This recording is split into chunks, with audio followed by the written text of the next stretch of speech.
여러분 안녕하세요. 핫설입니다. 이번 시간에는 정말 너무 화가 나고 비극적인 사연 하나 가지고 왔는데요. 그런 만큼 특별한 멘트 없이 바로 시작하도록 하겠습니다. 제목: 저희 엄마에게 대든 아내를 제가 때렸습니다. 그러자 아내는 그대로 가출을 했고 이혼을 해달라는데요. 절대 죽어도 안 돼요. 제발 도와주세요. 원제: 아내한테 죽을 죄를 지었습니다. 이 사람을 되찾고 싶어요. 제발 도와주십시오. 사실 여기 말고 남편 아내 게시판에 글 썼다가 너무나 자극적인 댓글만 달려서 여기다 다시 씁니다. 진짜 부끄럽고 정말 죄송해요. 사실 이거 아내 아이디로 쓰는 건데요. 지금 보니까 아내가 벌써 몇 번이나 글을 올린 게 보입니다. 그간 가슴이 꽉 막혀오는 것 같았는데 아내가 써놓은 글들을 보니까 제가 정말 쳐 죽일 놈 같아서 지금 마음이 너무 아프고 또 아내에게 미안해서 억장이 무너지는 기분입니다. 하여 석고대죄하는 마음으로 글 쓰는 거니까 부디 아내의 마음을 돌릴 수 있는 방법을 좀 꼭 부탁드려요. 참고로 저와 아내는 각각 33살로 동갑내기입니다. 20대 중반 시절 친구의 소개로 약 5년 가까이 연애를 했고 결혼한 지는 이제 만 3년 좀 넘었어요. 그러고 보니까 지난 5월달에 결혼 기념일이 있었는데 이마저도 제 마음을 너무나 먹먹하게 만듭니다. 지금 현재 저희 아내는 집을 나간 상태예요. 그리고 얼굴을 못 본 지 벌써 2주가 넘어가는데 도대체 지금까지 제가 왜 그렇게 살아왔는지 모르겠습니다. 그토록 사랑하고 내 목숨만큼이나 소중한 사람인데 그런 사람의 마음을 왜 그렇게 아프게 했으며 또 무심히 대했는지 뼈가 아플 정도로 후회가 됩니다. 참고로 저희 아내는 학교 선생이고 저는 어느 중소기업에서 과장으로 일을 하고 있어요. 양가 축복 속에서 결혼을 한 후에 아내는 저희 집, 그러니까 자기에겐 시댁이겠죠. 그 시댁의 하나뿐인 며느리로 정말 차고 넘칠 정도로 잘했습니다. 흔히 생길 수 있는 고부 갈등 같은 문제도 현명하게 잘 대처를 했으며 또 본인이 먼저 알아서 저희 부모님께 다가가 살뜰히 대하고, 이제 와서 이런 소리 하는 게 참 가증스럽긴 한데요. 정말로 100점짜리 며느리였던 것 같습니다. 저희 아내는 말이죠. 그래도 가끔 저한테 저희 어머니에 대한 서운함을 얘기한다거나 그게 아니면 본인 혼자 투덜거릴 때가 있었는데요. 이때 저는 무조건적으로 아내 편을 들어주기보다는 중간에서 역할을 잘 해야 한다는 생각을 하며 그렇게 아내의 서운함을 애써 무시하고 몰라, 아닙니다. 그냥 방관을 했다는 게 맞는 표현이겠네요. 그래서 그런가 아내는 종종 저한테 그런 소리를 했습니다. 아니 어떻게 자기 부모님이랑 자기 아내 사이에 생긴 문제인데 그렇게 아무 상관없는 남처럼 대하냐? 나 몰라라 해?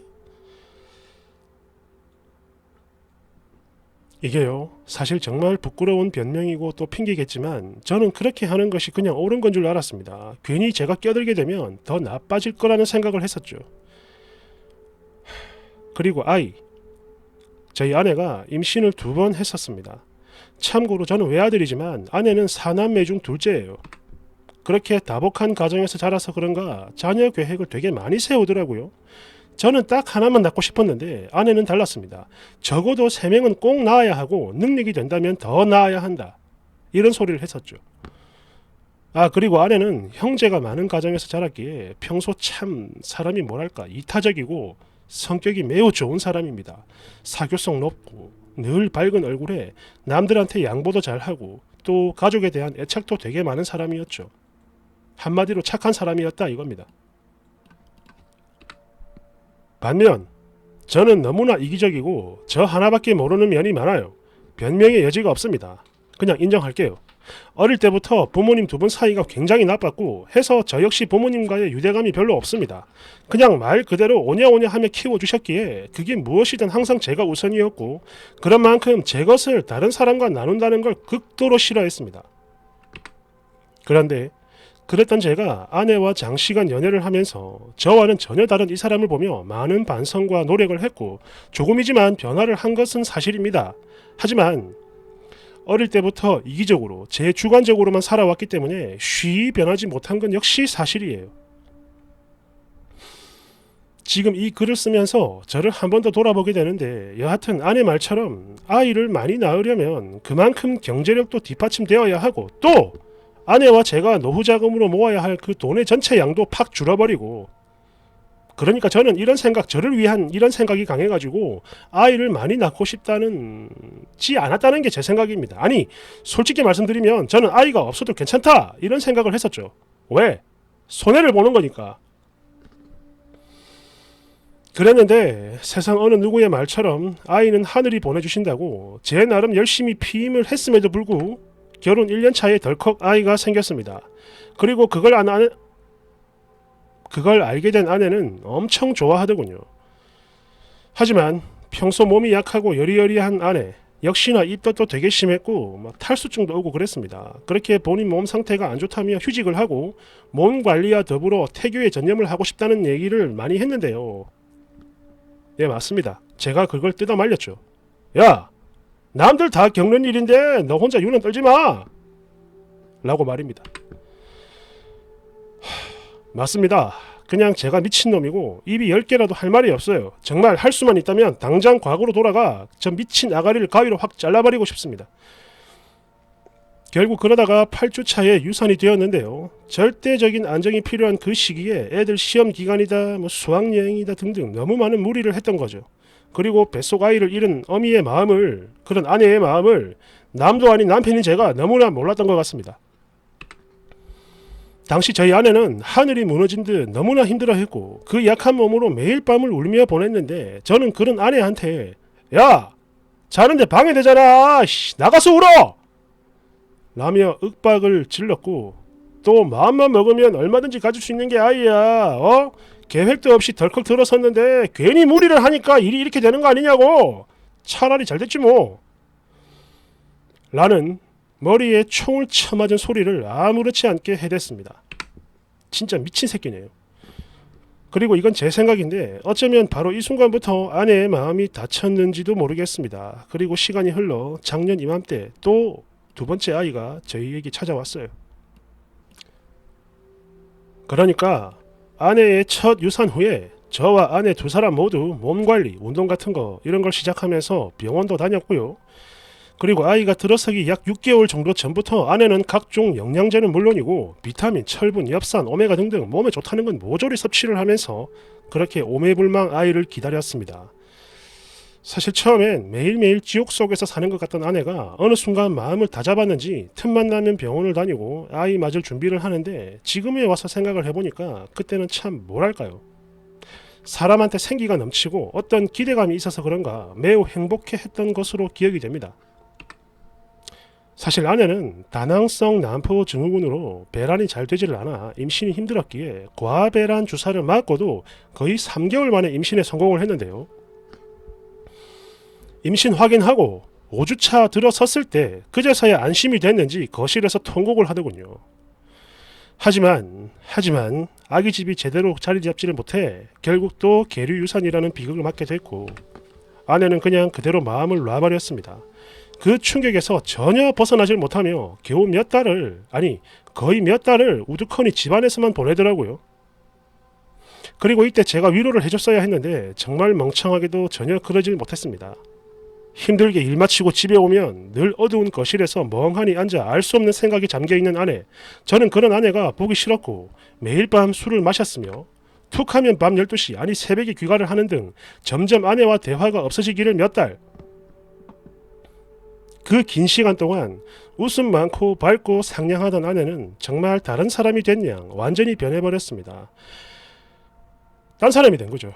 그러다 어느 날 어디서 난 건지 화분 2개를 집으로 가져와 베란다에서 키우기 시작을 하더군요. 그리고 그 화분에 있던 식물을 키우면서 아내는 조금씩 말을 되찾았고 또 멍하니 있지 않고 외출도 하기 시작을 합니다.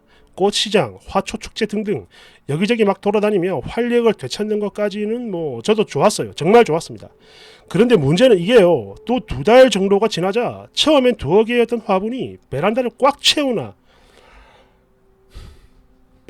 꽉 채우고 나중엔 거실의 절반을 차지할 만큼 엄청나게 늘어나 버린 겁니다. 정말 순식간에 불어났는데요.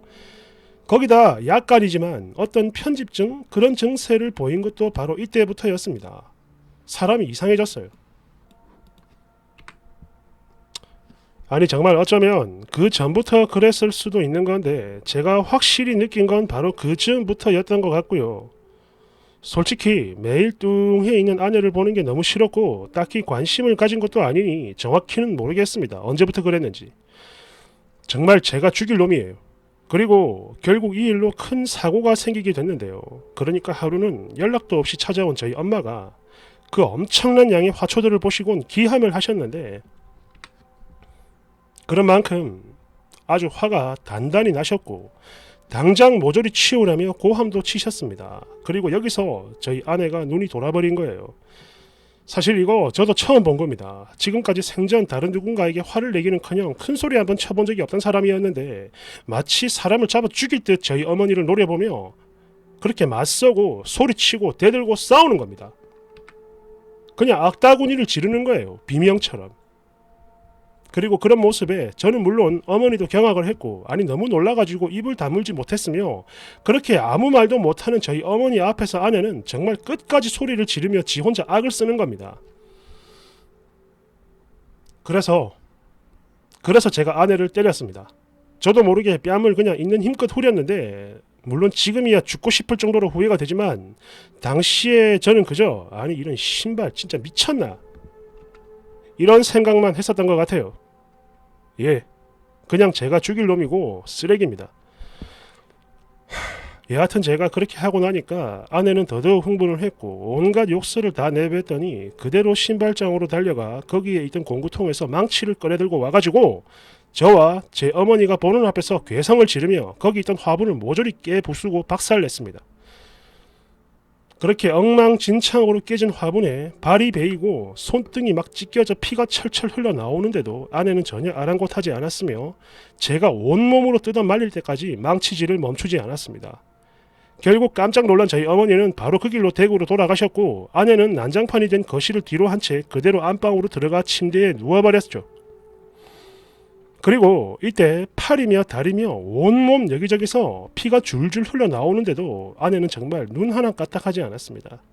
그리고 저는 이때 처음으로 공포라는 걸 느꼈어요. 정말 무서웠습니다. 제 눈앞에 펼쳐진 그 현실이 말이죠. 너무 무서웠어요. 야, 도대체 어떤 일이 있었는지 그건 잠시 후 2부에서 보도록 하겠습니다. 금방 올게요. 감사합니다.